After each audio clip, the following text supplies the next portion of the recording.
Hello everyone, welcome to IS point. आज हम लोग यहाँ पे श्रीलंका में जातीय संघर्ष और लोकतंत्र की चर्चा करेंगे, ठीक है। और इसमें सबसे पहले मैं आपको बता दूं कि काफ़ी डिले हो गया है ये चैप्टर ख़त्म होने में, और माफ़ी चाहूँगी इसके लिए, क्योंकि थोड़ा कुछ एग्ज़ाम की वजह से व्यस्तता थी और इस वजह से आपके वीडियोज़ नहीं आ पाए, ठीक है। सो आई होप कि आप लोग मतलब पढ़ाई किए होंगे इस दौरान, बिल्कुल से ऐसे ही बंक नहीं मारे होंगे, अच्छे तरीके से आप प्रिपरेशन कर रहे होंगे। तो अब हम लोग यहाँ पे जो अभी पढ़ रहे थे ना, मध्य एशिया का जो भी हमारा एशिया था, ठीक है, दक्षिण एशिया की बात कर रहे हैं हम। तो इधर के जितनी भी कंट्रियाँ थी तो उनके बारे में चर्चा कर रहे थे, ठीक है। तो नेपाल का जो भी था कि नेपाल में किस तरीके से राजतंत्र था, फिर लोकतंत्र आता है, फिर राजतंत्र आता है। तो इसमें से ओवरऑल कहा जाए तो आप ये देख सकते हैं कि जो नेपाल है या दक्षिण एशिया की जितनी भी कंट्रियां हैं, यहाँ पे कोई मतलब आप ये कह सकते हो कि भले ही तख्ता पलट हो रहा, अभी म्यांमार का हाल फिलहाल में तख्ता पलट हुआ, लेकिन फिर भी आप कह सकते हो कि कहीं ना कहीं लोकतंत्र स्थापित है यहाँ पे, ठीक है। कि वो आता जाता रहता वो अलग बात है, बट है लोकतंत्र दक्षिण एशिया की जो कंट्रियां हैं उसमें है। अभी जो 25 तारीख को यहाँ पे 25 जुलाई को आपका हुआ एमपीपीसीएस का पेपर, और इसमें क्वेश्चन यही पूछा गया था कि भारत का ऐसा कौन सा पड़ोसी देश है जिसका हाल फिलहाल में तख्ता पलट किया गया, ठीक है। तो यही आपका दिया हुआ था कि श्रीलंका हो गया आपका, और पाकिस्तान हो गया, अफगानिस्तान हो गया या म्यांमार। तो उसका राइट ऑप्शन म्यांमार होना था। आप लोग यदि क्वेश्चन देखे होंगे तो वहाँ से आपको पता चलेगा कि ऐसे क्वेश्चन भी बनते हैं, तो हमें इन सब पे नज़र रखनी है। अब आते हैं इसमें कि श्रीलंका में जो जातीय संघर्ष है इसको देखेंगे, लेकिन उससे पहले आप लोगों के लिए एक क्वेश्चन है और उसे आप लोग सॉल्व करिएगा, ठीक है। पहले क्वेश्चन तो ये है कि चीन क्या दक्षिण एशिया की कंट्री में शामिल होता है या नहीं। ये मैं आपको बहुत अच्छे तरीके से समझा चुकी हूँ। तो आपको बताना है कि चाइना जो है क्या दक्षिण एशिया की कंट्रियों में शामिल होता है या नहीं। यदि होता है तो आप हाँ लिखेंगे, और नहीं होता है तो कमेंट बॉक्स में आप नहीं लिखेंगे, ठीक है। अब दूसरा क्वेश्चन आपका क्या बनता है जो 2020 में पूछा गया था। गांधीवाद और मार्क्सवाद के बीच एक समान सहमति पाई जाती है, ठीक है, ध्यान से सुनिएगा। ये जो गांधीवाद है और जो मार्क्सवाद है, ठीक है, इन दोनों के बीच क्या है, एक समान सहमति पाई जाती है। यह निम्नलिखित में से कौन सी है। पहला आपका ऑप्शन यहाँ पे बनता है कि एक अंतिम लक्ष्य के रूप में राज्य विहीन समाज। दूसरा ऑप्शन है वर्ग संघर्ष। तीसरा ऑप्शन आपका बनता है निजी संपत्ति की समाप्ति। और चौथा ऑप्शन आपका था कि आर्थिक नियतिवाद, ठीक है। तो इसे ध्यान से आंसर देने की कोशिश कीजिएगा। मैं क्वेश्चन एक बार और पढ़ रही हूँ और आशा करती हूँ कि आप जितने भी मुझे सुन रहे हैं अभी तक, तो आप लोग प्रीवियस ईयर के क्वेश्चन जो हैं वो चाहे साल में पेपर में ही या क्वेश्चन बैंक को आप खरीद के रख लिए होंगे, ठीक है। या तो आपके पास पीडीएफ होगा, उससे देखिएगा। 2020 का ये मैं क्वेश्चन पूछ रही हूँ, पॉलिटी से रिलेटेड है। और इसमें क्या पूछा गया है, आपका गांधीवाद जो है, ठीक है। तो जो गांधीवाद है और उसके बाद आपका क्या है, मार्क्सवाद है, इन दोनों के बीच में एक समान सहमति पाई जाती है। वो क्या थी कि दोनों की क्या विचारधारा थी। पहला ऑप्शन क्या था कि एक अंतिम लक्ष्य के रूप में राज्य विहीन समाज, ठीक है। दूसरा ऑप्शन था वर्ग संघर्ष। तीसरा ऑप्शन था निजी संपत्ति की समाप्ति। और चौथा ऑप्शन था आर्थिक नियतिवाद।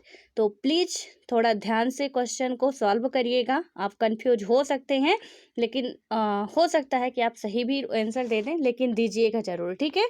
और नेक्स्ट डे हम इसका पूरा एक्सप्लेन करेंगे किस तरीके से इसमें क्या क्या होगा। तो आप लोग आंसर देने की कोशिश सभी लोग जरूर कीजिएगा। अब आते हैं अपने चैप्टर पे, और यहाँ पे बात करेंगे कि श्रीलंका में जातीय संघर्ष और लोकतंत्र किस तरीके से हुआ, कि कैसे श्रीलंका के बारे में वैसे हम लोग पहले भी काफ़ी कुछ जानकारियाँ ले चुके हैं कि कहाँ कैसे वहाँ पे गृह युद्ध किस तरीके से चल रहे थे, ये सब देख चुके हैं, ठीक है। अब यहाँ पे क्या है कि आज़ादी यानी कि बात किया गया है कि हम देख चुके हैं कि आज़ादी 1948 के बाद से लेकर अब तक श्रीलंका में लोकतंत्र कायम है। लेकिन क्या हुआ है कि श्रीलंका को एक कठिन चुनौती का सामना करना पड़ा है। यानी कि जब से वो आज़ाद हुआ तब से तो लोकतंत्र वहाँ पे कायम है, लेकिन उसके अंदर कुछ चुनौतियाँ थी। वो क्या थी, और यह चुनौतियाँ ना तो सेना की थी और ना ही राजतंत्र की, तो फिर किसकी है। यहाँ पे जब पाकिस्तान में हम देख रहे हैं कि सेना हावी हो रही है, नेपाल में भी आप देख रहे हो कि राजतंत्र हावी हो रहा है, ठीक है। लेकिन अब बात आती है श्रीलंका की, तो यहाँ पे ना तो सेना थी और ना ही राजतंत्र था। तो फिर क्या था कि श्रीलंका को जातीय संघर्ष का सामना करना पड़ा, और जिसकी मांग है कि श्रीलंका के एक क्षेत्र को अलग राष्ट्र बनाया जाए। जो मैंने अभी स्टार्टिंग में ही बता दिया कि श्रीलंका के बारे में हम लोग पहले भी पढ़ चुके हैं कि किस तरीके से वहाँ पे गृह युद्ध होता है, कैसे जातीय संघर्ष होता है। लोग अपने अपने धर्म को लेके, अपनी अपनी जाति वर्ग को लेके ही वहाँ पे आपस में ही लड़ते रहते हैं, ठीक है। और उसके बाद क्या हुआ है कि आज़ादी के बाद से श्रीलंका को उन दिनों सीलोन कहा जाता था। यानी कि जब आज़ादी से पहले श्रीलंका को क्या कहा जाता था? सीलोन कहा जाता था, ठीक है। अब क्या हुआ है कि आज़ादी के बाद से श्रीलंका की राजनीति पर बहुसंख्यक सिंहली समुदाय के हितों की नुमाइंदगी करने वालों का दबदबा रहा। किसका? जो सिंघली परिवार के थे, ठीक है, या सिंघली समाज के थे या समुदाय के थे, उनका क्या था कि दबदबा था, वर्चस्व था। यानी कि वो ज्यादा थे, बहुसंख्यक थे, इनका दबदबा था। और उसके बाद क्या हुआ कि ये लोग भारत छोड़कर श्रीलंका यानी कि ये क्या किए कि भारत छोड़कर श्रीलंका आ बसे और एक बड़ी तमिल आबादी के खिलाफ है। यहाँ पे आप देखेंगे तो क्या हुआ है कि तमिल आबादी जो वहाँ पे रहती थी उसके ये लोग बहुत ज़्यादा खिलाफ हैं, ठीक है। और उसके बाद क्या हुआ है कि तमिलों का वसना श्रीलंका के आज़ाद होने के बाद भी जारी रहा। और सिंघली राष्ट्रवासियों का क्या हुआ कि मानना था कि श्रीलंका में तमिलों का के साथ कोई रियायत नहीं बरती जानी चाहिए। यानी कि सिंघली जो थे वो श्रीलंका के ही थे, तमिल जो थे तो वो यहाँ से हमारे कंट्री पे तमिल आता है, ठीक है।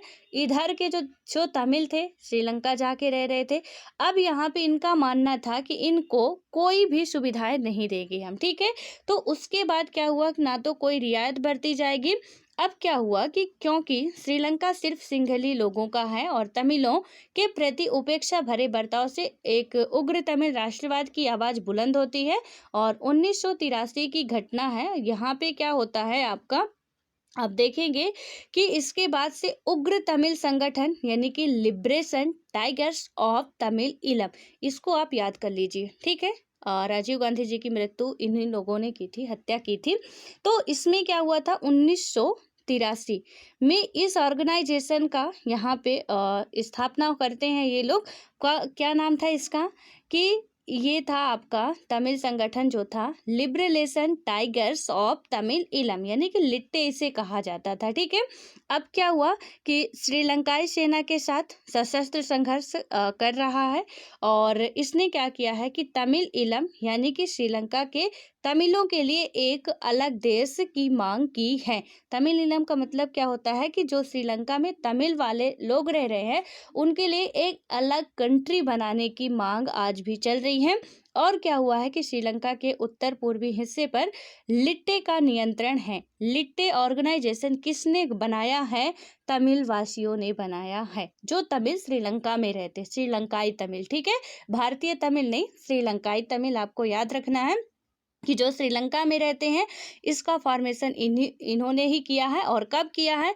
1983 में किया है। इनसे क्वेश्चन बनते हैं, जितने भी ऑर्गेनाइजेशन है प्लीज आप इन्हें याद रखिएगा, ठीक है। अब उसके बाद क्या हो रहा है कि श्रीलंका की जो समस्या भारतवंशी लोगों से जुड़ी है, यानी कि श्रीलंका की जो समस्या डायरेक्टली, इनडायरेक्ट नहीं डायरेक्ट ही ये भारतवर्षी लोगों से जुड़ी है। और क्या हुआ कि भारत की तमिल जनता का भारतीय सरकार पर भारी दबाव है, ठीक है, कि वह श्रीलंकाई तमिलों के हितों की रक्षा करे।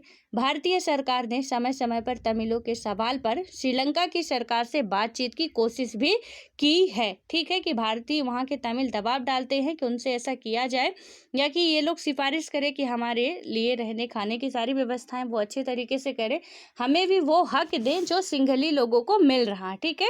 तो इनमें कई बार चर्चा कर चुके हैं। लेकिन क्या हुआ है कि 1987 में आपका क्या होता है कि भारतीय सरकार श्रीलंका के तमिल मसले में प्रत्यक्ष रूप से शामिल होती है, ठीक है। 1987 की बात करेंगे, आप देखेंगे कि इस टाइम के जो राष्ट्रपति थे और इस टाइम के जो प्रधानमंत्री थे, ठीक है।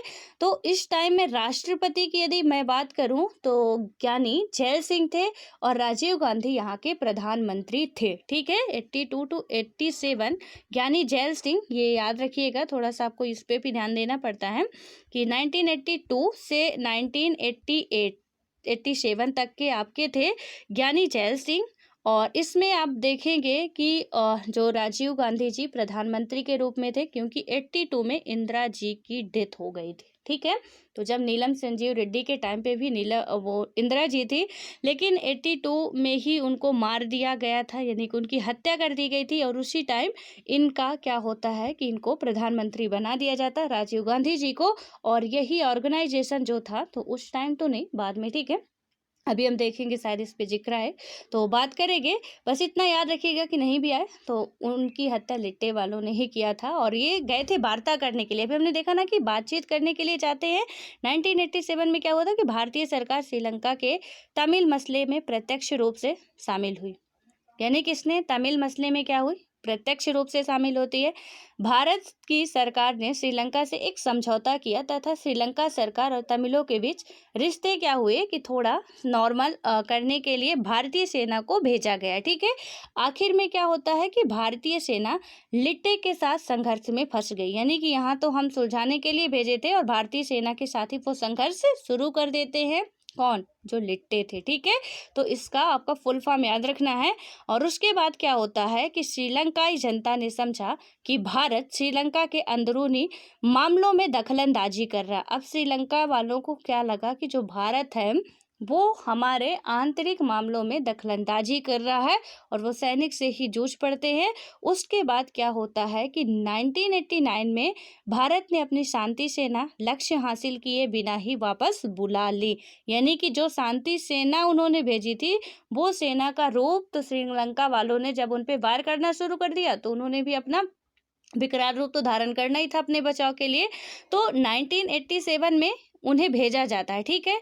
लेकिन क्या होता है कि वहीं पे 1989 में उन्हें बखूबी तुरंत बुला लिया जाता है, क्योंकि बिना लक्ष्य हासिल किए ही अदरवाइज गड़बड़ हो सकता था, ठीक है।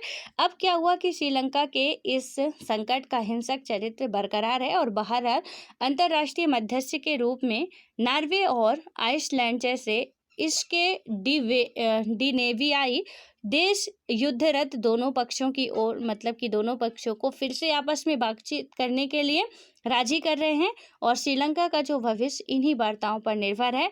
संघर्षों की आप चपेट में होने के बाद भी श्रीलंका ने अच्छी आर्थिक वृद्धि और विकास के उच्च स्तर को हासिल किया, ठीक है। इतना कुछ संघर्ष होने के बाद भी यदि हम ओवरऑल चर्चा करें तो श्रीलंका अभी उसका लोकतंत्र ही है वहाँ पे, ठीक है। बस वो अपना अपना मतलब अंदर ही लड़ रहे हैं। तो इसके बाद भी इसने अपनी आर्थिक वृद्धि भी की है, विकास भी किया है और जनसंख्या की वृद्धि दर पर सफलता पूर्वक नियंत्रण करने वाले विकासशील देशों में श्रीलंका प्रथम स्थान पर है, ठीक है। कि जो आपका जनसंख्या लगातार बढ़ती जा रही है वहाँ पे उसे नियंत्रण करने पर श्रीलंका प्रथम स्थान पर रहा है।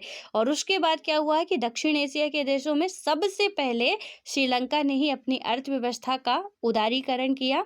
और उसके बाद जो उदारीकरण की बात आई थी, लिबरलाइजेशन की बात आई थी, एलपीजी में से जो आपका एलपीजी है 1991 में आया था, इनमें से एक है आपका लिबरलाइजेशन, पहला ही, ठीक है।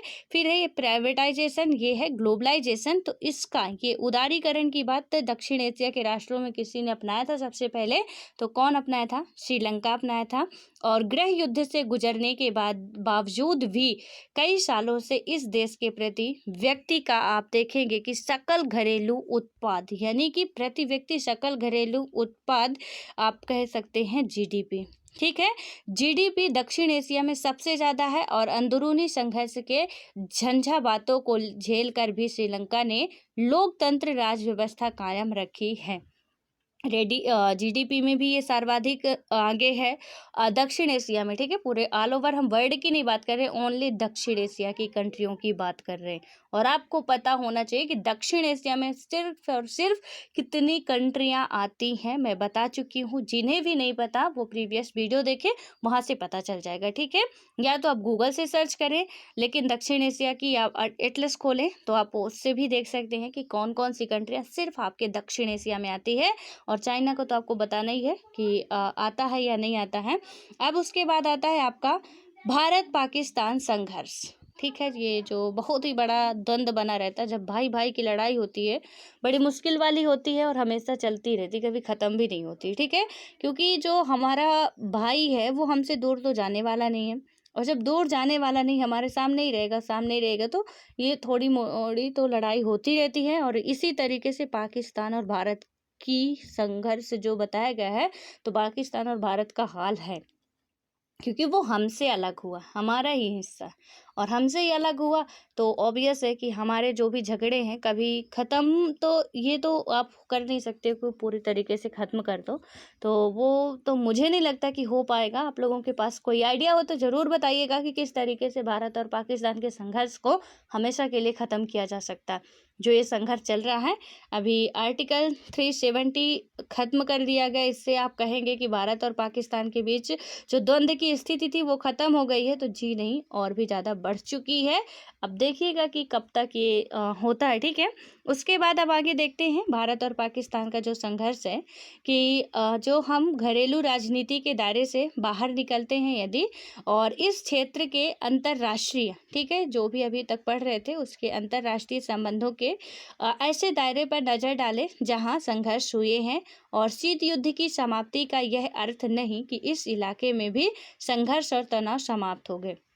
शीत युद्ध कब हुआ था आपका, इससे प्लीज आप लोग जितने भी है ना, मैं जो सन वगैरह बताया करती हूँ, कहीं कहीं भी बोलती हूँ कि लिख लिया करिए, तो मतलब लिख लिया करिए, ये मतलब है कि आप लिख ही लिया करिए, ठीक है। उसे फिर स्किप मत किया करिए, क्योंकि ये दिमाग है, हमें बहुत सारी चीज़ें पढ़नी है, और इतना मतलब ऐसे स्किप होता है कि आप समझ नहीं सकते हो। जब आप एग्ज़ाम हॉल में बैठते हो ना, तो बनती चीज़ आपसे ऐसे बिगड़ती है कि आपको खुद यकीन नहीं होता कि ये हमसे गलत हो गया, ये तो होने ही नहीं चाहिए था। एक छोटा सा क्वेश्चन भी आप गलत करके आ जाते हो कन्फ्यूजन की वजह से। तो आप लोग क्वेश्चन ज़्यादा से ज़्यादा, जितना ज़्यादा हो सके उतना सॉल्व करिए, और उसके बाद टॉपिक पढ़िए, वरना आप पूरी किताब पढ़ लेंगे, दुनिया भर की जितनी भी किताब है सब पढ़ लीजिए, कंसेप्ट नहीं क्लियर होने वाले और क्वेश्चन नहीं सॉल्व करेंगे साथ साथ, तो आपका जो भी आप पेपर देने जाएंगे सफल भी नहीं होने वाले हैं किसी भी एंगल से, क्योंकि ऐसे क्वेश्चन घुमाते हैं ना कि माइंड ही पूरा घूम जाता है। इसलिए क्वेश्चन को सॉल्व करना बहुत इंपॉर्टेंट है, ठीक है। और आप लोग उसे सॉल्व करा करिए, जो भी थोड़े बहुत टॉपिक आते हैं उसे आप नोट किया करिए, खुद से लिखने की कोशिश किया करिए। बुक में भी पढ़ रहे हैं ना, तो ये साइड में लिखिए, यही आप यही चीज़ फिर से उठा के यहाँ पे लिखिए, खुद से लिखिए, वो आपके माइंड में रिकॉल जल्दी होगी, और ये सारी चीज़ें आपको करनी पड़ेगी, ठीक है।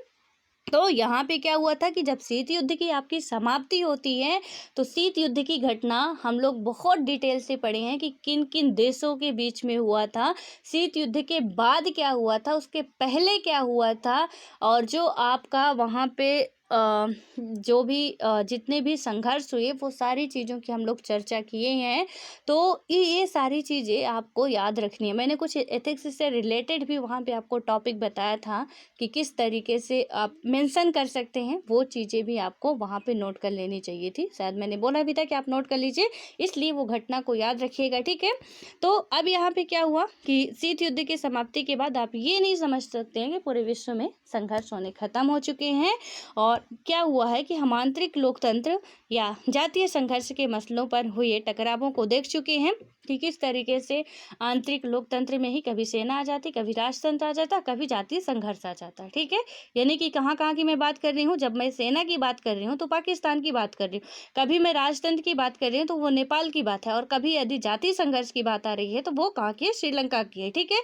अब क्या होता है कि इसके बाद भी लेकिन क्या हुआ कि कुछ महत्वपूर्ण संघर्ष जो है अंतर्राष्ट्रीय प्रकृति के भी हुए, ये तो उनके अंदर की बात थी, ठीक है। नेपाल और पाकिस्तान या श्रीलंका जो भी थे, इनके अंदर की बात थी कि सैनिक क्या पाकिस्तान में कर रही है और उसके बाद राजशाही लोग क्या नेपाल में कर रहे हैं, या जातीय संघर्ष तमिल के अंदर जो भी हो रहा वो उससे बाहर आएंगे। यदि हम इंटरनेशनल रिलेशन में आएँ और उससे बात करें तो इसमें आप देखेंगे कि दक्षिण एशिया में भारत की स्थिति केंद्रीय है, ठीक है।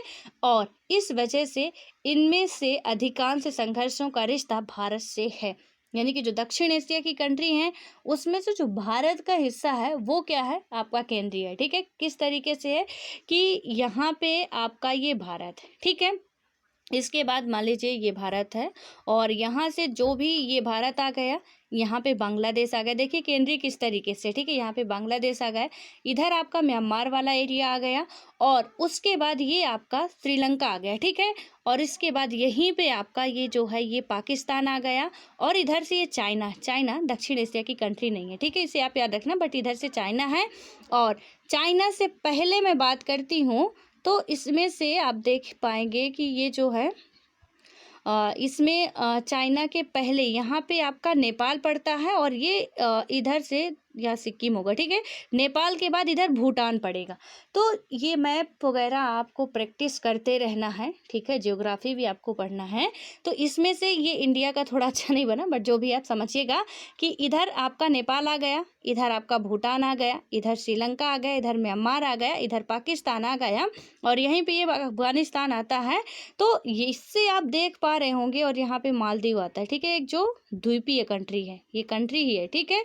तो इसमें से आप देखेंगे और यहाँ पे अंडमान निकोबार के पास इंडोनेशिया करके एक कंट्री आती है। तो इसमें ये पूरा आपका दक्षिण एशिया वाला, इतना मैं यहाँ तक ये जो लोकेशन बताई हूँ तो इनमें से कुछ कंट्रियाँ नहीं शामिल होती हैं, लेकिन जो आपका नेपाल है, भूटान है, भारत है, म्यांमार है, श्रीलंका है, पाकिस्तान है, बांग्लादेश है, ये दक्षिण एशिया की कंट्रियाँ हैं, ठीक है। तो इनमें से आप देख सकते हैं कि भारत की जो स्थिति है कहाँ पे है भैया, तो भारत यहाँ पे बनता है, यानी कि आप भारत को देख पाएंगे कि भारत कहाँ पे आ रहा है, ये आ रहा भारत, ये, ठीक है। यानी कि चारों तरफ से आप देख पाएंगे कितना है और सेंटर पे इंडिया है। तो जब सेंटर में आपका इंडिया आ गया यहाँ पे तो ये हमारा इंडिया हो गया, ठीक है। अब इसमें से हम देख रहे हैं कि पूरी स्थिति, यानी कि इधर से बांग्लादेश भी है हमारे संपर्क में, इधर से बिल्कुल सटा हुआ है नेपाल, इधर से भूटान, इधर से आपका पाकिस्तान।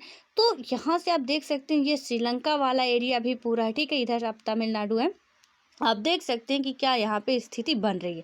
तो भारत की स्थिति क्या है, आई होप कि आप समझ चुके होंगे केंद्रीय किस तरीके से बात की जा रही है कि केंद्रीय है। और इस वजह से क्या हुआ है कि इनमें से अधिकांश संघर्षों का रिश्ता भारत से बहुत अच्छे तरीके से है, कभी दोस्ती का तो कभी दुश्मनी का, दोनों का ही है।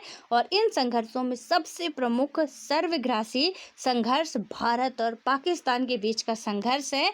और क्योंकि दुश्मनों से, मैंने बताया ना कि दुश्मनों से यदि लड़ाई हुई तो हम कभी दूर भी हो सकते हैं उनसे, लेकिन यदि पड़ोसी से या भाई से लड़ाई हुई ना तो हम कहीं जा भी नहीं सकते ना कुछ कर सकते हैं। वो लड़ाई यदि एक बार पैदा हो गई तो हमारे लाइफ टाइम के लिए बन जाती है, ठीक है। ये तो सच्चाई है।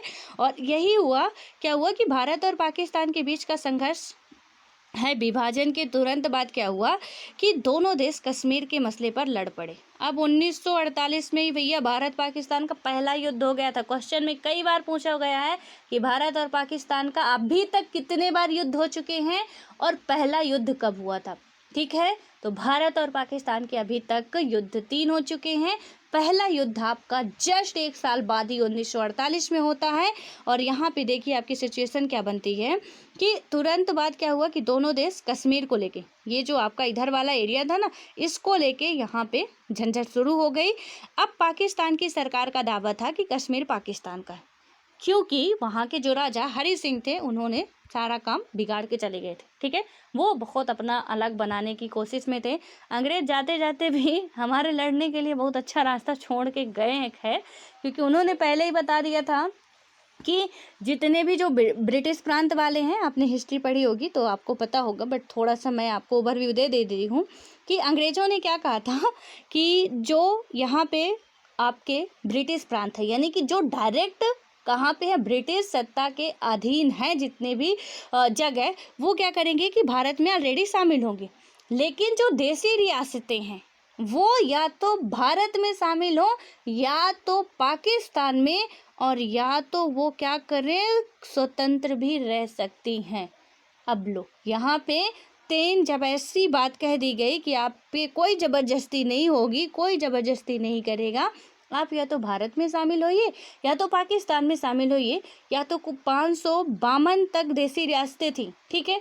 और जब इनके पास ऐसी बात कह दी गई कि या तो आप फ्री रह सकते हो, तो 3 देसी रियासतों ने फ्री होने का फैसला कर लिया कि हम किसी में शामिल नहीं होंगे, ठीक है। तो जब 3 देसी रियासतों ने आपकी फैसला कर ली कि हम नहीं होंगे, आपका हैदराबाद जो है देसी रियासत जो थी एक, तो उसे तो और एक था हैदराबाद था, और जम्मू कश्मीर था, एक और देसी रियासत थी, ठीक है। आप उसे देखिएगा और कमेंट बॉक्स में कमेंट करके बताइएगा भी, मुझे थोड़ा स्किप हो रहा है। 3 देसी रियासतें थी। अब उनमें से क्या हुआ कि हैदराबाद को भी तो मिला लिया गया किसी तरीके से, और लेकिन कश्मीर को जब मिलाने की बात आती है, हरि सिंह ने क्या किया था कि 1948 में विलय पत्र में बाद में सिग्नेचर किया था, लेकिन उससे पहले ही झगड़ा शुरू हो गया। पाकिस्तान क्या कह दिया कि कश्मीर हमारा है, हम इसे लेके रहेंगे, बाद में क्या पता मिलता है कि नहीं मिलता है, और इसलिए दोनों के बीच ही झगड़ा शुरू हो गया। और भारत और पाकिस्तान के बीच 1947 से 48 तथा 1965 के युद्ध से इस मसले का समाधान नहीं हुआ। 1948 के युद्ध के फलस्वरूप कश्मीर के 2 हिस्से हो गए। 1948 में युद्ध जब हुआ तो हरि सिंह भागते भागते भारत के पास आते हैं, कहते हैं, उस टाइम पे जवाहरलाल नेहरू जी ही प्रधानमंत्री थे, और वो क्या कहते हैं, भैया हमें हेल्प चाहिए, ठीक है। अब हेल्प जब चाहिए तो भारत ही हेल्प करेगा, क्योंकि पाकिस्तान उस पर धावा बोल चुका था, जो बहुत हीरो बन रहे थे कि हमें स्वतंत्र ही रहना है, तो पाकिस्तान तो वहाँ पे बिल्कुल टूट पड़ा था। अब भारत यहाँ पे कहा कि भारत के पास यही एक मौका था कि पाकिस्तान को पूर्ण तरीके से अपने में शामिल कर ले, ठीक है। भारत ने कहा कि हम हेल्प तभी करेंगे जब आप क्या करोगे कि विलय पत्र पर सिग्नेचर कर दोगे, अदरवाइज हम हेल्प नहीं करने वाले, आप जानो आपका काम जाने, ठीक है। तो उसके बाद क्या हुआ कि हरि सिंह ने क्या कहा कि ठीक है भैया, जहाँ भी सिग्नेचर कराना करा लो, पहले तो हमारी हेल्प कर दो आप।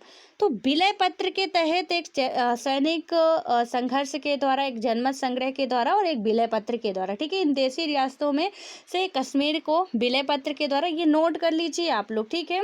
और मुझे वो याद नहीं आ रहा, मैं कल याद कर देख के आपको बताऊंगी 2 देसी रियासतें कंफर्म करके, क्योंकि थोड़ा सा बहुत सारी देसी रियासतें माइंड में है तो वो स्किप हो रहा है, ठीक है। तो उसमें से जो 3 थी, तो एक तो सैनिक संघर्ष से क्या हुआ कि ज़बरदस्ती फिर नहीं मिल रहे थे, तो यहाँ पे मिलाया गया। एक देसी रियासत को क्या किया गया कि जनमत संग्रह से ही मिला लिया गया, और एक देसी रियासत ऐसी थी जिसे कि क्या किया गया, जम्मू कश्मीर जो थी उसे विलय पत्र के द्वारा भारत में मिला लिया गया। लेकिन क्या हुआ था कि कश्मीर का आधा भाग पाकिस्तान वाले ले ही गए थे, ठीक है। पीओके वाला जो एरिया आता था उसको उन्होंने तो हथिया लिया। कश्मीर 2 भागों में आपका बढ़ जाता है। अब क्या होता है कि एक हिस्सा जो आपका था पाकिस्तान अधिकृत कश्मीर कहलाया, जबकि दूसरा हिस्सा भारत का जम्मू कश्मीर प्रांत बना। प्लीज़ आप अभी एटलस खोलिए और देखिए, लोकेशन थोड़ा सा चेक कीजिए कि जो पीओके वाला एरिया है आपका कहाँ पे आता है, ठीक है। और उसके बाद से अभी कश्मीर के कई सारे, इसमें इधर सियाचिन आता है, इधर आपका पीओके वाला आता है, तो उसे देखिए कि पीओके जो था वो कहाँ पे अभी आपको दिखाई दे रहा है। आप बहुत अच्छी तरीके से एटलस में समझ पाएंगे, वो पूरा लिखा होगा डिटेल से, आप देखेंगे। तो इसमें से क्या हुआ, और इधर का भाग फिर आपका पाकिस्तान जो भारत में आता है।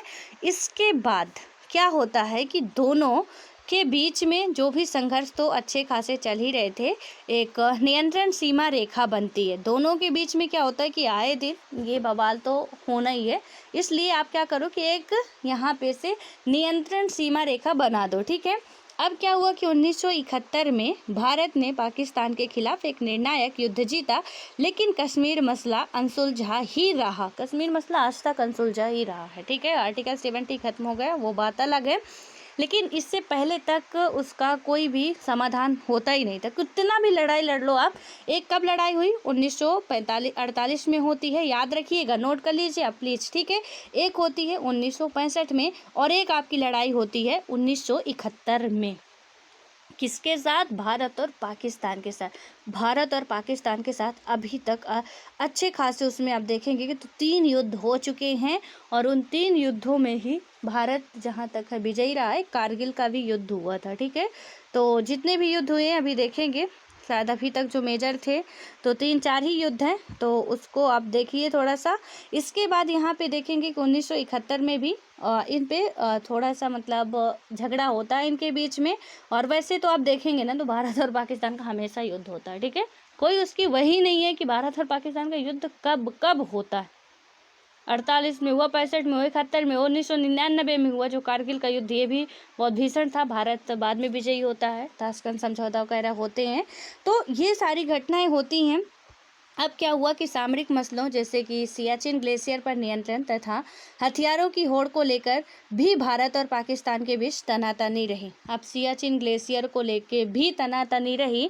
तो आप प्लीज़ ये सारे जितने भी मैं अभी लोकेशन बता रही हूँ अपने एटलस में मार्क करिए, ठीक है। सियाचिन ग्लेशियर कहाँ पे पड़ता है आपका? ये पीओके वाले पार्ट में पड़ता है, लद्दाख में आता है या कश्मीर में आता है या कहाँ पे आता है? उसके बाद अभी जो आपके यहाँ पे हिमालय को आप बृहद हिमालय, लघु हिमालय, शिवालिक श्रेणी, इनमें से सियाचिन किस में आता है? काराकोरम वाले पार्ट में आता है। इसे भी आपको देखना है। तो पॉलिटिकल मैप और जो आपका जियोग्राफिकल मैप है दोनों देखिए। अब मैं यहाँ पे आपको ये PDF खुला हुआ एटलस वाला कुछ दिखा नहीं सकती हूँ, सो प्लीज़ आप लोग इतना तो कर सकते हैं, इतनी कॉमन सेंस है आप में कि उसे मार्क करिए कि सियाचिन ग्लेशियर कहाँ पे है। इसको लेके भी विवाद था, ठीक है।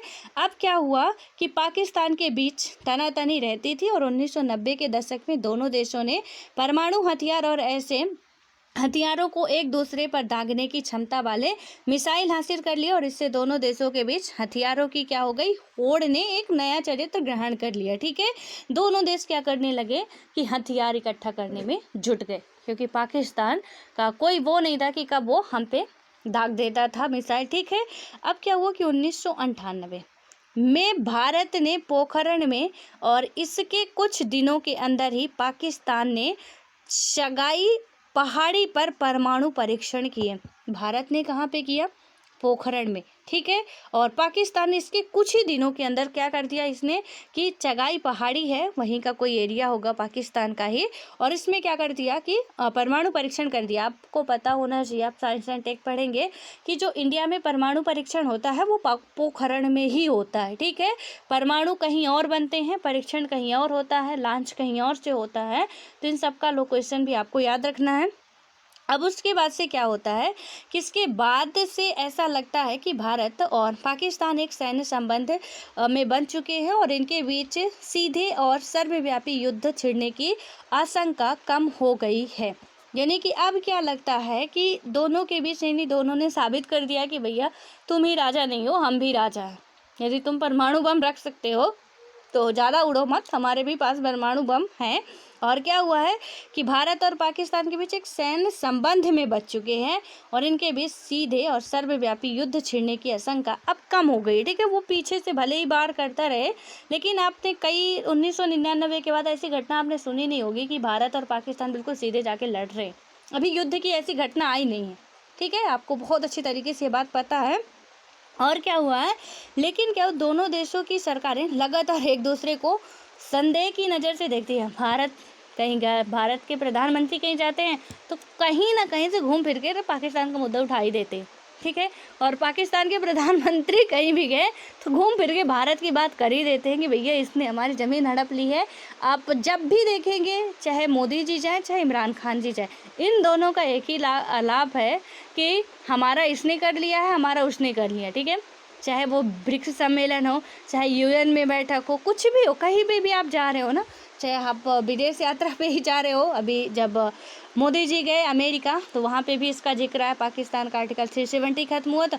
उसके बाद इमरान खान जी जाते हैं, वो भी कहते हैं कि भैया कुछ हेल्प करो हमारी, इसने तो ले लिया। तो इनका दोनों का ये चलता रहता है, कुछ भी हो जाए कह लें, हमें अंदर से तो संतोष नहीं मिलता और ये इनका आलाप चलता रहता है। और क्या हुआ कि भारत सरकार का आरोप है कि पाकिस्तान सरकार ने लुके छुपे ढंग से हिंसा की रणनीति जारी रखी है। भारत एक भी ऐसा मौका नहीं छोड़ता है। आप देखिएगा, जब भी आप वैश्विक रिश्तों की बात करेंगे तो एक भी मौका ऐसा नहीं गया जब को पाकिस्तान को लेके बात ना किया हो। और कोई ना भी बात करना चाहे ना तो भारत उठा देता है उसको। वो होता है ना कि थोड़ा सा इधर से क्या कर दो, उंगली कर दो, वही भारत करता है कि भारत ये साबित करता है कि पाकिस्तान आतंकवादियों को पनाह देता है हमेशा। और ये ज़रूरी भी है क्योंकि वो देता है, सही है, ठीक है। तो यहाँ से आप देख रहे हो कि मतलब मेरा कहने का मतलब ये है कि कहीं ना कहीं इन दोनों में ना संतोष अभी भी नहीं है किसी भी तरीके का। डायरेक्ट युद्ध करने में तो बिल्कुल अभी 1999 के बाद काफ़ी संधियाँ वगैरह हुई थी, तो ये नहीं, वो सैन्य संबंध में हमने बात की कि बन चुका था, लेकिन उसके पहले भी काफ़ी ज़्यादा यहाँ पे संघर्ष था और आज भी है, ठीक है। ये मुद्दा कभी सुलझने वाला नहीं, अनसुलझा मुद्दा है। अब क्या होता है कि इसका आरोप वह है कि कश्मीरी उग्रवादियों को हथियार, प्रशिक्षण और धन देता है, यानी कि ये सीधे से कहता है कि आतंकवादियों को पनाह देता है। ग्रे लिस्ट में अभी FATF की ग्रे लिस्ट में शामिल है पाकिस्तान। एक दिन हम और चर्चा कर चुके हैं, और आप सभी को जो भी नहीं किए होंगे, मैं आज फिर बोल रही हूँ कि FATF के बारे में प्लीज़ पूरी डिटेल आप सर्च कर लीजिएगा और उसे अपने नोट्स में मेंशन कर लीजिएगा। उसके बारे में जो है वो कैसी कौन कौन सी लिस्ट निकालता है, उन लिस्ट में से यदि ब्लैक लिस्ट में किसी भी कंट्री को रखा तो क्या हाल होने वाला है, यानी कि क्या वित्तीय हेल्प मिलेगी, सैन्य हेल्प मिलेगी या नहीं, या कि ग्रे लिस्ट में रखता है तो क्या हाल होने वाला है, ग्रीन लिस्ट में रखता है तो क्या है, कितनी लिस्ट है, किस लिस्ट में क्या है, ये आपको रखना है। और किस लिस्ट में कौन सी कंट्रियाँ हैं, तो ज़्यादा मेन होती है आपकी ग्रे लिस्ट, ब्लैक लिस्ट, इन पर ध्यान रखना है। अपनी इंडिया कहाँ पे आती है ये देख लीजिएगा। तो ये कुछ चीज़ें मेजर होती हैं जो हमें ध्यान रखने लायक होती हैं, ठीक है। अब आते हैं इसमें, तो इनका संघर्ष तो खैर चलता रहता है। पाकिस्तान ने क्या किया है कि भारत का जो मानना था कि वो तो इन्हें जो कश्मीर में कुछ रह रहे हैं, कुछ पाकिस्तान में ही रह रहे हैं, उन्हें ये पनाह देते हैं। पाकिस्तान ने 1985 से 95 की अवधि में खालिस्तान समर्थक उग्रवादियों को हथियार तथा गोले बारूद दिए थे। और क्या किया था कि पाकिस्तान की खुफिया एजेंसी इंटर सर्विसेज इंटेलिजेंस, यानी कि आप देखेंगे ISI, ठीक है, ये कहाँ की खुफिया एजेंसी है, पाकिस्तान की है। इसका नाम क्या है, इंटेलिजेंस, जो आपका है ये खुफिया एजेंसी का इंटर सर्विसेज इंटेलिजेंस है, ठीक है। अभी तक आप ISI का नाम सुने होंगे, बट आज इसका फुल फॉर्म भी जान लीजिए, इंटर सर्विसेज इंटेलिजेंस यानी कि ISI, ठीक है।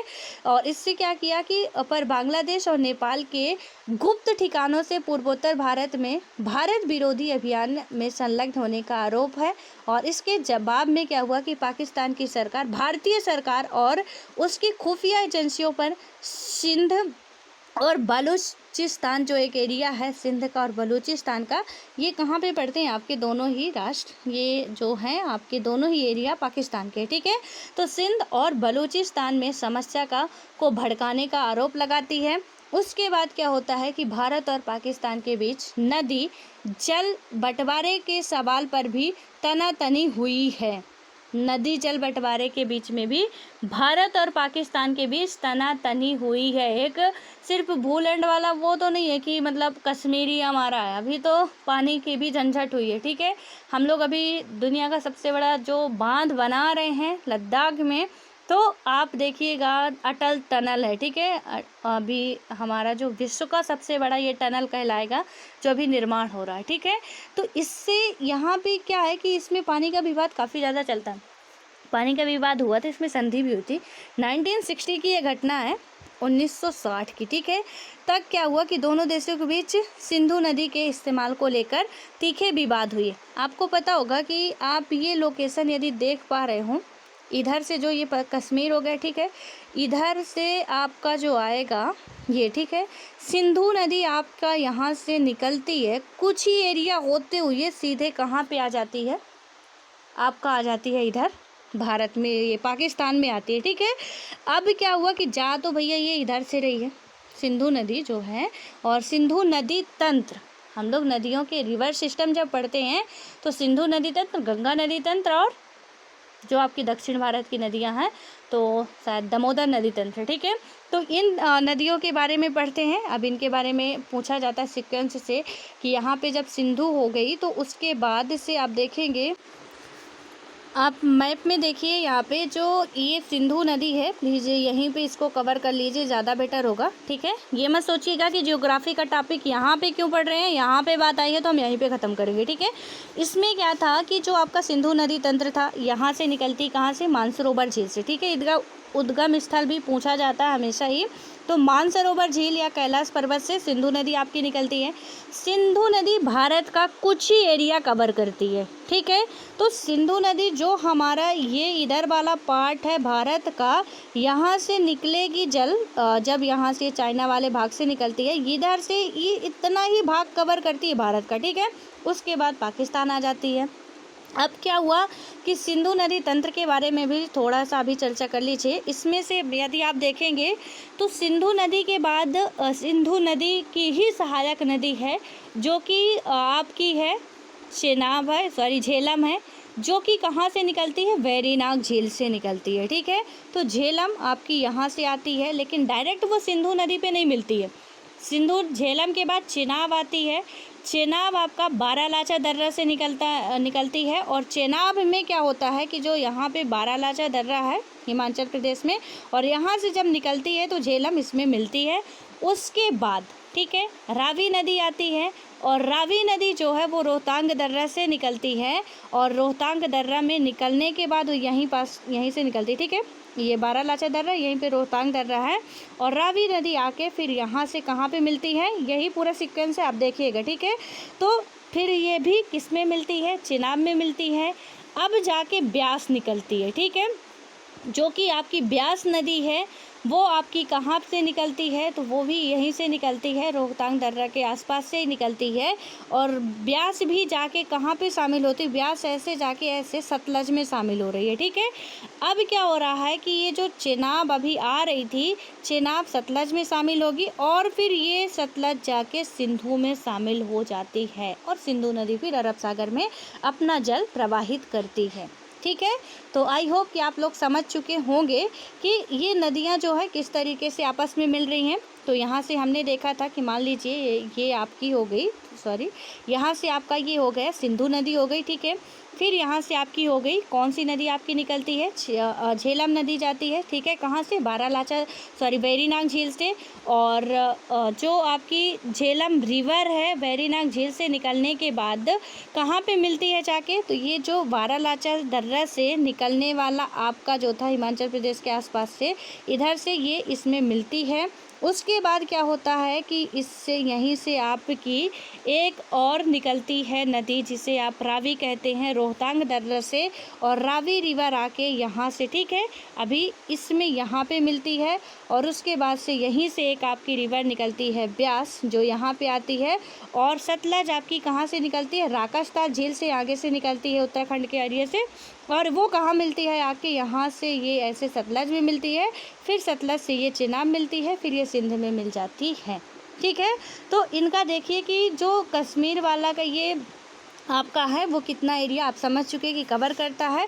1960 में क्या हुआ था कि इसके जल के बीच ना मतलब संधि हुई थी, और इसमें क्या हुआ था कि इस्तेमाल को लेके जो विवाद चल रहे थे, संयोग से 1960 में विश्व बैंक की मदद से भारत और पाकिस्तान में सिंधु जल संधि, इसे सिंधु जल संधि के नाम से ही जाना जाता है, वर्ल्ड बैंक की हेल्प से हुआ था।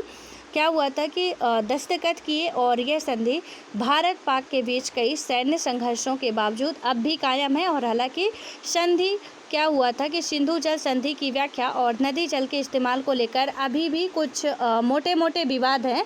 और कच्छ के रण में आप देखेंगे कि सर क्रीक की सीमा रेखा को लेकर दोनों देशों के बीच फिर से मतभेद हैं। सर क्रीक जो सीमा रेखा है कच्छ यानी गुजरात के और पाकिस्तान के मध्य में, इसमें भी क्या है कि कुछ ये समस्याएं चलता रहता है। और उसके बाद क्या हुआ कि अभी मैंने कच्छ का रण बोला ना, तो प्लीज़ इसे आप एटलस पे देखेंगे तो ये गुजरात वाले एरिया पे ही आता है, ठीक है। तो इसमें से क्या बताया गया कि इनके बीच में अभी कुछ विवाद चल रहा है और यह विवाद छोटा जान पड़ता है, लेकिन इसके साथ एक चिंता जुड़ी हुई है कि इस विवाद का समाधान जिस ढंग से किया जाएगा उसका असर आपकी सर क्रीक जो लाइन थी, तो सर क्रीक इलाके से सटे समुद्री संसाधन के नियंत्रण पर भी पड़ेगा। और भारत और यदि आप देखें पाकिस्तान के बीच इन सीमा मामलों के बारे में वार्ताओं का दौर चल रहे हैं। अभी भी यहाँ पे क्या हो रहा है, बातचीत हो रहा है। अब 1960 में जो सिंधु जल समझौता हुआ था, इनमें से जो चीज़ें लिखने लायक है आप उसे लिख लिया करिए, ठीक है। तो जो सिंधु जल समझौता, सबसे पहले आप हेडिंग डालिए सिंधु जल संधि 1960, ठीक है। उसके बाद आप क्या लिखेंगे कि जो सिंधु जल संधि 1960 के अनुसार क्या हुआ था कि 3 पूर्वी नदियों का मतलब क्या है कि आपकी व्यास हो गई, ठीक है। उसके बाद आपकी हो गई रावी, उसके बाद आपकी हो गई सतलज। ये हो गई 3 पूर्वी नदियाँ, ठीक है। मैंने इनका बता दिया कि आपकी जो व्यास रिवर है वो कहाँ पे, व्यास रिवर भी आपकी सतलज से ही मिलती है, रोहतांग दर्रा के आसपास से निकलती है। और जो आपकी रावी नदी है, ठीक है, रावी नदी भी रोहतांग दर्रा से निकलती है, जाके चेनाब में मिलती है, चेनाब फिर सतलज में, सतलज फिर आके आपका यहाँ पे मिलती है सिंधु पे, ठीक है।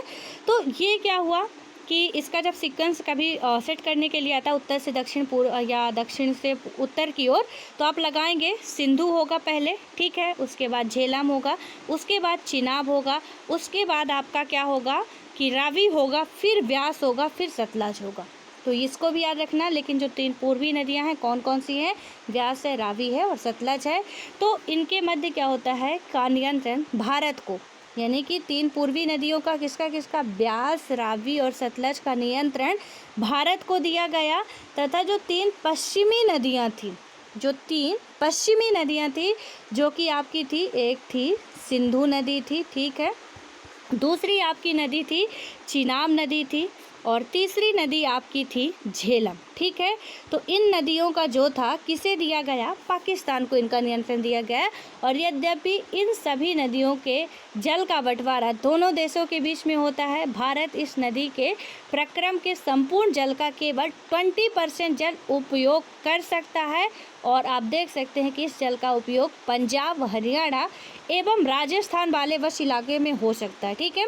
ये जो मैंने अभी आपको मैप दिखाया था ना, आप मैप में देखेंगे तो सिर्फ उतने इलाके तक तो ये बहते ही हैं, राजस्थान, पंजाब, हरियाणा और हिमाचल प्रदेश, यहाँ पे जम्मू कश्मीर भी आएगा, ठीक है।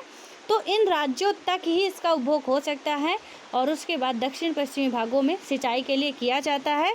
तो भारत कुल कितने यहाँ पे तो दिया गया है जो रावी, सतलज यहाँ पे व्यास का, लेकिन आप देखेंगे कि भारत पूरे छठों नदियों की बात करें 20% ही जल का उपभोग कर पा रहा, क्योंकि कुछ भी कर लेना ये भारत, क्योंकि ये नदियाँ कहाँ पे जा रही हैं, ये नदियाँ तो सीधे भारत से बाहर निकल गई हैं।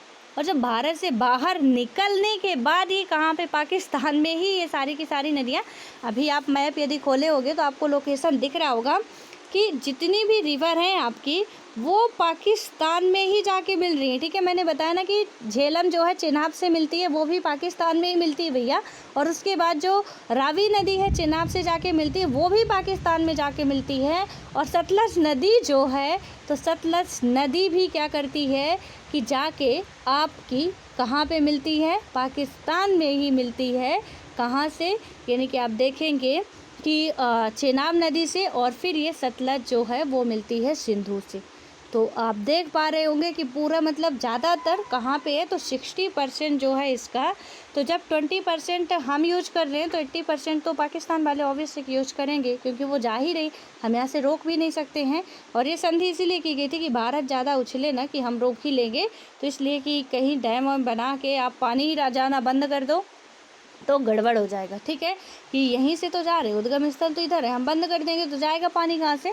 तो इसलिए काफ़ी भारत धमकी भी दे देता है कि हम पानी बंद कर देंगे, या तो हम छोड़ दिए तो सबके सब बह जाएंगे, या तो हम बंद कर दिए तो सबके सब मर जाएंगे। तो और सबसे बड़ी बात आपको याद रखना चाहिए कि पाकिस्तान वालों को यदि पानी का सहारा है तो इन्हीं नदियों की वजह से है। तो यहाँ से भारत यदि धमकी दे रहा तो जायज़ भी है कि हमने बंद कर दिया तो सब कुछ तुम्हारा बंद होने वाला। जैसा चाइना पूर्वोत्तर भारत में ये बहुत खुराफाती करता है, बहुत सारे डैम बना दिया है। वो जो ब्रह्मपुत्र नदी थी ना, उसमें बहुत सारे वो डैम बना चुका, क्योंकि ब्रह्मपुत्र रिवर जो है ज़्यादातर चाइना में बहती है, और चाइना वाला मतलब काफ़ी आप कह सकते हो कि टैलेंटेड लोग हैं वो भाई, और इतने सारे डैम बना दिए कि ये तो छोड़ देंगे तो ये बाढ़ में मर जाएंगे, या तो हम इसे बंद कर दिए तो ये भूखे मर जाएंगे, सूखे पे मर जाएंगे। तो दोनों ही सिचुएशन बना के रखिए, एक रिवर पे कम से कम नहीं हज़ारों डैम बनवा दिया, ठीक है। तो ये सारी घटनाएं आपको पता होनी चाहिए, इसीलिए हम लोग ये पढ़ रहे हैं कि जो पहले की बातें थी आज अब क्या चल रही हैं, तभी हम कंपेयर कर पाएंगे। तो इसे आप लोग पढ़िए, और एटलस पे प्लीज़ थोड़ा सा फोकस करिए आप लोग। ज्योग्राफी भी आपको पढ़ना पड़ता होगा, और आज की क्लास तो ज़्यादातर ज्योग्राफी की ही हो गई, ठीक है, राजनीति कम चली। कोई बात नहीं, फिर भी पढ़ना चाहिए हमें। और आई होप कि मैं समझा पाई होंगी अच्छे तरीके से। नहीं समझ में आया तो आप बता सकते हैं कि नहीं समझ में आया, और अपना ओवरव्यू दिया करिए कि आपको समझ में आता है या नहीं आता है, ठीक है। आपको क्लास कैसी लगी इसका आप ओवरव्यू ज़रूर दिया करिए, क्योंकि टीम वालों को थोड़ा डाउट हो रहा है कि या तो ये पढ़ा रहे तो समझ में नहीं आ रहा है, या समझ में आ रहा है तो बच्चे बोल नहीं रहे हैं, तो इसलिए आपकी थोड़ी सपोर्ट की ज़रूरत है। तो कुछ भी हो, मतलब आप वीडियो के एंडिंग में आप ज़रूर ओवरव्यू दिया करिए। अच्छा है तो अच्छे का, बुरा है तो बुरे का, ठीक है। यदि समझ में आए तो ठीक है, आप अच्छे का दीजिए, अच्छी बात कहिए। बुरा आपको लग रहा है तो बुरी बात कहिए, मुझे कोई फ़र्क नहीं पड़ता, लेकिन आप कहिए ज़रूर, जो भी आपकी मर्ज़ी हो कहिए, बट आपका ओवरव्यू ज़रूरी है, और इसलिए मेरे लिए नहीं लेकिन टीम पे काम करते हैं उनके लिए तो ज़रूरी है, ठीक है। सो ऑल द बेस्ट, मिलते हैं। और हाँ, गोपाल के लिए एक यहाँ पे मैं कहना चाहूँगी कि आपने जो क्वेश्चन भेजा है तो उसे मैं शाम तक चेक करके आपको या तो PDF ही भेज दूँगी रिटर्न, या तो वीडियो बना के ही बता दूँगी, ठीक है। तो परेशान नहीं होना, क्वेश्चन मिल गया मुझे, अभी मैंने उसे चेक नहीं किया है। तो फिर मिलते हैं नेक्स्ट वीडियो में, पढ़ते रहिए आप लोग बस। All the best.